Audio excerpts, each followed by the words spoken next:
Hi అండి. అందరికీ నమస్కారం. మన ఇంట్లో తాబేలును ఎలా పూజించాలో తెలుసుకుందాం.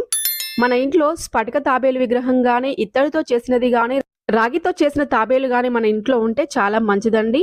ఆ తాబేలు విగ్రహాన్ని పెట్టుకోవడానికి ముందుగా ఒక బౌల్‌ని తీసుకొని దానికి గంధం, కుంకుమ బొట్లు పెట్టి అందులో తాబేలు విగ్రహాన్ని పెట్టి అందులో నిండుగా నీటిని పోయాలి.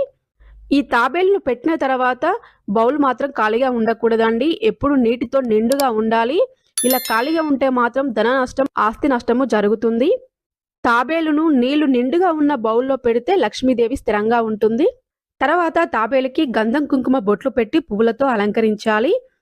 పువ్వులతో అలంకరించిన తర్వాత రూ. 1 కాయిన్‌ని మరియు పచ్చ కర్పూరాన్ని నీటిలో వేయాలండి. ఇలా అలంకరించిన తర్వాత దేవుడి గదిలో అయినా పెట్టుకోవచ్చండి. లేదంటే ఇంటి ఈశాన్య భాగంలో అయినా పెట్టుకోవచ్చు. ఈ తాబేలుకి ప్రతిరోజు పూజ చేస్తే మంచిదండి. ఫ్రెండ్స్, ఈ వీడియో నచ్చినట్లయితే లైక్ చేయండి.